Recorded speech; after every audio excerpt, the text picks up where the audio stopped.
এখন কিছু খেতে দাও না মা। বলেন কি হয়েছে? রাতে কিছু খাতুর সব না বুঝলেও এইটুকু বুঝেছে বাড়ি থেকে দূরে কোথাও রেখে। অনেক অনেক দিন আগের কথা। এক গ্রামে বাস করত একজন কৃষক। বৌমা, ও বৌমা, শুনছো? একটু এদিকে এসো না, একটু শুনে যাও। উফ, আমার হয়েছে যত জ্বালা, এই বুড়োটা নিয়ে আর পারি না। আসছি। বলেন কি হয়েছে? রাতে কিছু খাইনি, সকালেও শুধু মুড়ি খেয়েছি।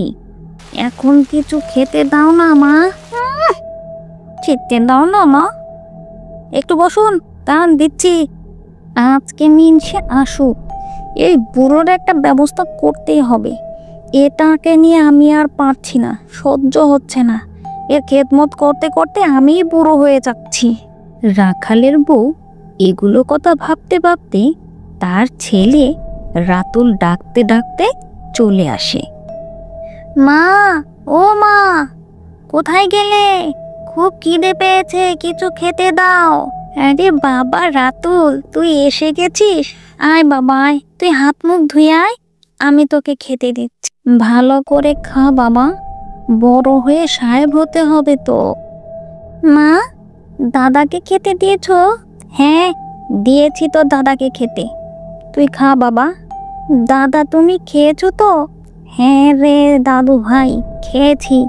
তুই খেয়ে নে ভাই, ভালো করে খা, অনেক বড় হবি।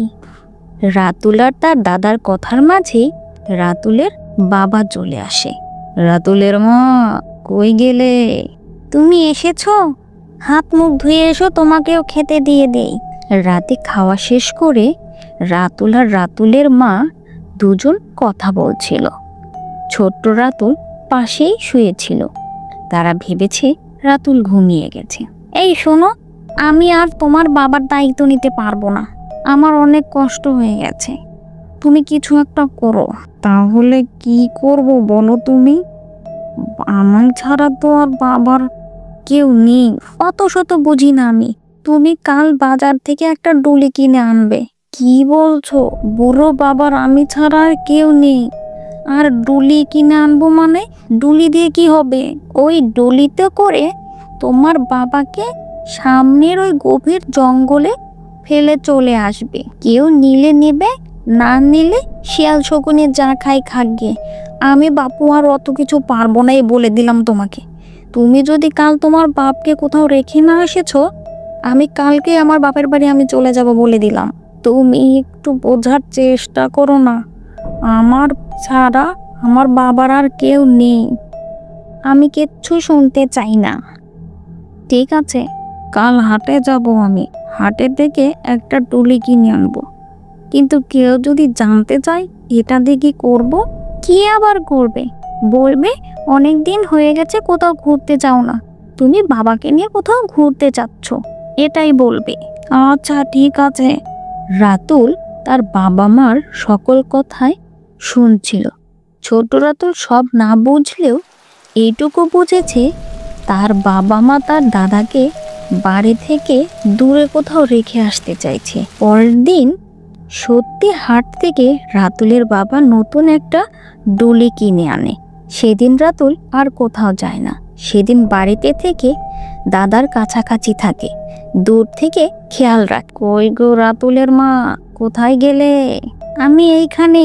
ডুলি ঠিক করেছো তুমি? তাহলে আর দেরি করো না, আমি সব কিছু গুছিয়ে রেখেছি, বাবাকে গোসল করে খাইয়েও দিয়েছি। তুমি সকাল সকাল বেরিয়ে পড়ো, রাত হবার আগেই ফিরে আসতে হবে তো আবার তোমায়। আমি বাবাকে বলেছি তুমি তাকে নিয়ে ঘুরতে যাচ্ছ। রাতুলের বাবা ডুলিতে তুলে রাতুলের দাদাকে নিয়ে বেরিয়ে পড়ে। রাতুলের মায়ের মুখে হাসি ফুটে ওঠে। তিনি যেতে যেতে দোয়াও করে দেন। রাতুলও লুকিয়ে তার বাবার পিছনে চলে যায়। যেতে যেতে জঙ্গলের কাছাকাছি যেতেই রাতুল তার বাবার পেছন থেকে হঠাৎ বলে ওঠে, বাবা, দাদাকে ফেলে আসতে যাচ্ছ তো যাও, কিন্তু ডুলিটা যেন ফিরে এসো না, তুমি দাদার মতো বুড়ো হলে আমার আর ডুলি কিনতে হবে না। মা আর তোমাকে এটাতে তুলেই ফেলে যেতে আসতে পারবো। তাই ডুলিটা মনে করে সাথে নিয়ে এসো, বুঝেছ? রাতুলের বাবা হঠাৎ এরকম একটা কথা শুনে পিছনে ফিরে তাকায়। তাকিয়ে দেখে রাতুল তার দিকে রাগী চোখে তাকিয়ে আছে এবং তার দু চোখ বেয়ে পানি পড়ছে।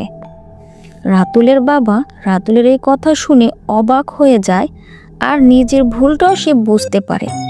রাতুল আর তার দাদাকে নিয়ে বাড়ি ফিরে আসে।